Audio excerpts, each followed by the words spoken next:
Olá, bem-vindo a Fixomos. Eu sou a Vlange e hoje para falar desse tema, como fazer história em quadrinho, eu tô aqui com uma pessoa, uma quase presença. Fala galera, tranquilo? Meu nome é Rafa Pinheiro e eu moro aqui na França, trabalho com quadrinhos. Tem um canal no YouTube também que fala sobre desenhar quadrinhos, sobre escrever quadrinhos, dicas de como fazer, análises de obras que já existem, discussões sobre o tema, enfim, tem várias coisas legais. Vou deixar o link aqui embaixo, ela vai deixar o link aqui embaixo.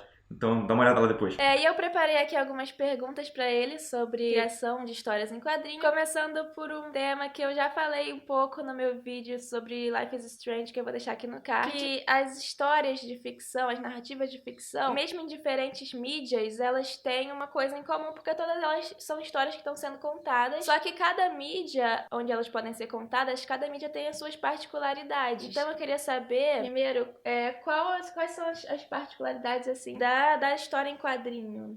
O quadrinho, na verdade, ele bebe um pouquinho de várias fontes. Ele tem algumas qualidades do cinema, tem algumas qualidades da literatura normal e tem algumas características muito próprias, assim. A gente pode dizer que ele tem elementos do cinema porque a gente trabalha com câmeras, a gente tem que colocar enquadramentos como o cinema faz. Mas a gente também tem que trabalhar com texto corrido em alguns momentos, tem que falar com narrativa, narrador, diálogos que nem a literatura faz. Mas a gente trabalha com páginas, então assim, tem muitos estudiosos de quadrinho que falam que a história do quadrinho é contada no espaço entre os quadros, porque quando você tem duas imagens estáticas, você tem que imaginar o que acontece no meio. O grande barato de ler o quadrinho é que a maior parte da história acontece na sua cabeça, porque você imagina o que acontece entre o quadro A e o quadro B, sacou? Inclusive, o jeito que você separa os quadros faz diferença. O espaçamento entre um quadro e o outro pode dar a velocidade da leitura, o fato de ter ou não o requadro, que é aquela linha que separa, ou seja, um quadro virar o outro do nada. Isso muda o jeito como você não só lê, mas como você interpreta aquela leitura, sacou? É muito legal. A coisa mais incrível do quadrinho é a narrativa, esse negócio de você ter uma narrativa gráfica, de você conseguir contar uma história através de imagens estáticas que sozinhas não fariam tanto sentido, mas ao ser colocadas em sequência, você tem uma história, sacou? Por isso que é a arte sequencial. Acho que essa é a coisa mais legal do quadrinho, né? Eu nunca pensei dessa forma, porque eu não leio muito quadrinho. Por isso até que eu tô aqui com você, né? Nunca é tarde pra começar. Eu li a Turma da Mônica quando eu era criança. Eu já li um pouco do mangá de Yu Yu Hakusho. Pô, é legal isso, porque a escola de mangá é totalmente diferente da escola americana e da escola europeia, sacou? São paradas totalmente... É tipo, sei lá, você comparar a Odisseia de Homero com os 50 Tons de Cinza, sacou? Não porque um é bom e outro é ruim, mas é porque eles são muito diferentes na forma de serem escritos. O quadrinho europeu é muito diferente. O jeito que se estuda e que se faz é muito diferente do quadrinho americano. E é diferente do quadrinho asiático, lá do japonês. São esses três, basicamente, que são os principais. Tem outro quadrinho que eu li que eu até tinha esquecido, que é uma biografia do Nietzsche em quadrinho. E tipo, o traço do desenho é muito legal, porque é uma coisa meio que dá uma sensação de melancolia, uma coisa assim que é muito da vida do Nietzsche, né? Porque A parte legal do quadrinho é justamente essa, que o seu traço, afinal de contas, como o desenho faz parte da mídia, o desenho tem que contar a história, que a gente tá falando. Então, por exemplo, tem um livro sobre Bukowski também. Tipo, o traço é tudo rabiscadão, uma coisa meio, tipo, parece que o cara tá bêbado desenhando no bar, assim. Isso adiciona pra história, porque dá um novo nível de interpretação pra aquilo, sabe? É como, sei lá, as cores no cinema. Quando você usa uma paleta de cores específica pra evocar um sentimento, você usa um tipo de traço pra evocar um sentimento específico pra aquela coisa, entendeu? Por exemplo, vou dar um exemplo que veio na cabeça agora. Eu fiz ontem, terminei um freela pra um canadense e ele pediu pra eu fazer um quadrinho de uma página de um duelo de esgrima. E aí, pra eu fazer isso, eu mudei um pouquinho meu traço pra fazer uma parada super limpa e, ligado, com poucos traços, bem definido, não tem balão, tem um texto escrito e só um rabinho puxando pra cabeça do cara falando, pra ser uma coisa bem classy, sacou? Porque, afinal de contas, é esgrima, é um negócio bonitinho, ligado, bem arrumado, sacou? Então, ao fazer o traço do quadrinho de forma a conversar com a temática da história, você tá adicionando camadas àquilo. Então, o cara que, sei lá, nunca viu esgrima na vida, o que eu acho difícil, mas enfim, ele vai ler aquilo e ele vai entender. vai dar uma sensação já do que é aquilo. Isso é muito legal, cara. Tem histórias em quadrinho que elas são boas e tem história em quadrinho que elas não são tão boas assim. O que define uma boa história em quadrinhos? Então, eu diria que é exatamente isso, é a narrativa gráfica. Às vezes eu vou escrever um quadrinho e eu começo a ler o roteiro e eu penso, isso aqui precisa ser contado em quadrinhos? Ele tem alguma coisa nessa história que só o quadrinho pode mostrar? Porque senão podia ser um livro, podia ser um filme. Por que é um quadrinho? Então, a história em quadrinhos muito boa, ela tem que ter coisas que só poderiam ser contadas em quadrinhos, sacou? Ou então uma história que o fato de serem quadrinhos enriquece de alguma forma aquela história. Então, se você consegue usar a narrativa gráfica de uma forma inovadora ou simplesmente usar ela ao máximo, sacou?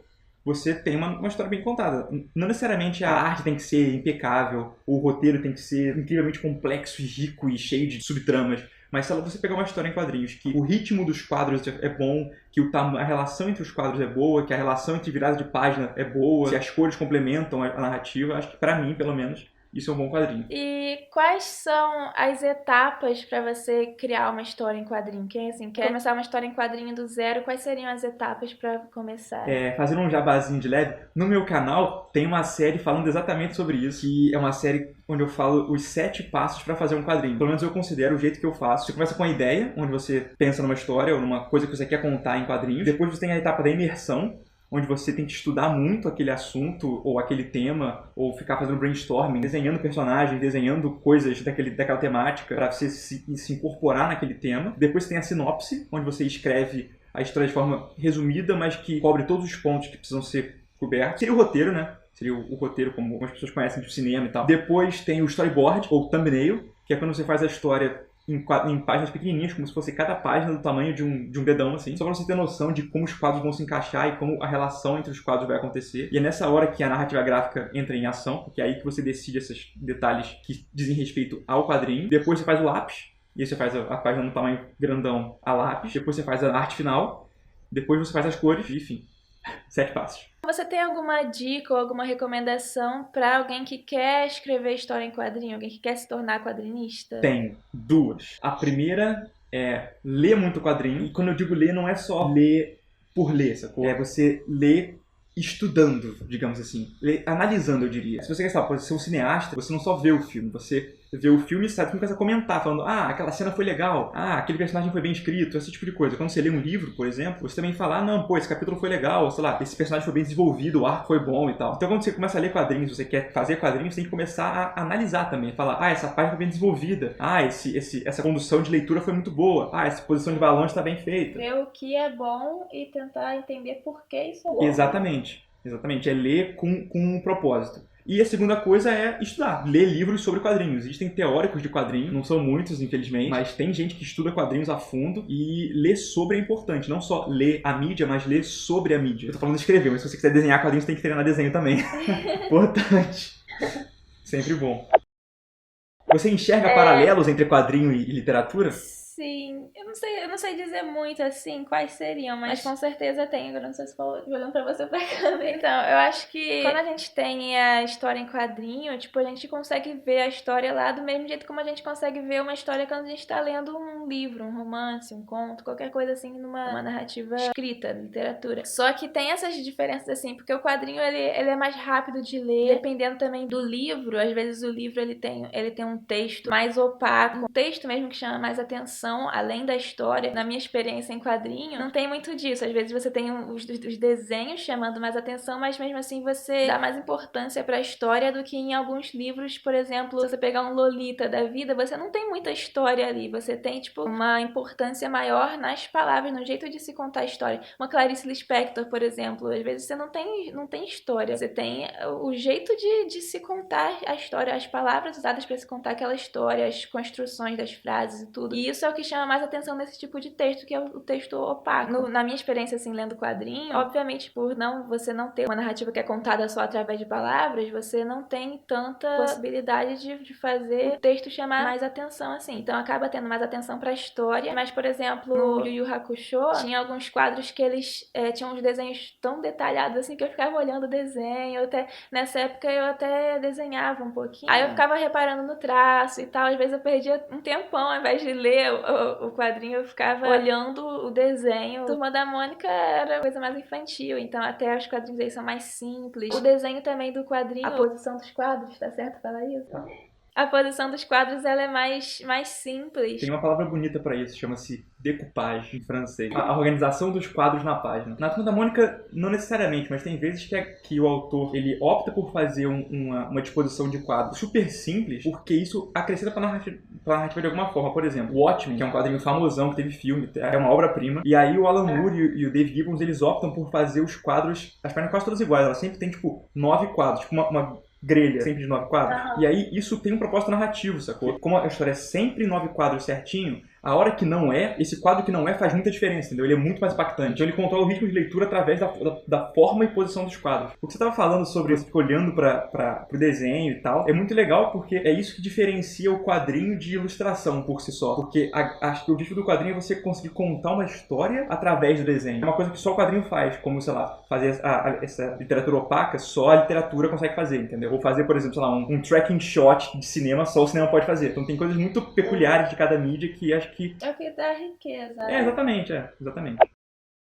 Saiu essa semana que o Prêmio Jabuti abriu uma categoria de quadrinhos. E aí existe uma controvérsia. Quando saiu a notícia, todo mundo do meio do quadrinho que eu conheço falou, pô, finalmente, que bom, o quadrinho está tomando força e tal. E aí um amigo meu falou que na verdade isso é ruim pro quadrinho. Porque quando você coloca o quadrinho como uma categoria do Jabuti, você está dizendo que a mídia do quadrinho na verdade é um subgênero da literatura. Quando na verdade não é exatamente isso. O que esse meu amigo falou, e que eu entendo o lado dele, não sei se eu concordo 100%, mas eu entendo, é que existem prêmios nacionais de quadrinhos. Tem o HQ Mix, tem o Ângelo Agostini, que são prêmios só de quadrinhos. E aí talvez, só talvez, o fato de agora ter um Jabuti de quadrinhos, talvez tire um pouco do valor dos prêmios de quadrinhos, sacou? Não sei, porque como o Jabuti é muito mais importante, tem muito mais visibilidade, porque a literatura tem muito mais visibilidade do que o quadrinho é uma mídia meio renegada, então talvez o quadrinho, na verdade, ao invés de ganhar mais espaço através disso, ele, na verdade, se torne cada vez mais um subgrupo de literatura. Eu não sei, realmente eu não sei. Daria um vídeo só disso. Pois é, porque só o tempo vai dizer se isso vai fazer com que o quadrinho floresça, de alguma forma, isso dê mais luz pro quadrinho, porque a galera não dá muito valor, ou se isso vai fazer com que o quadrinho realmente vire mais um subordinado das mídias, sei lá.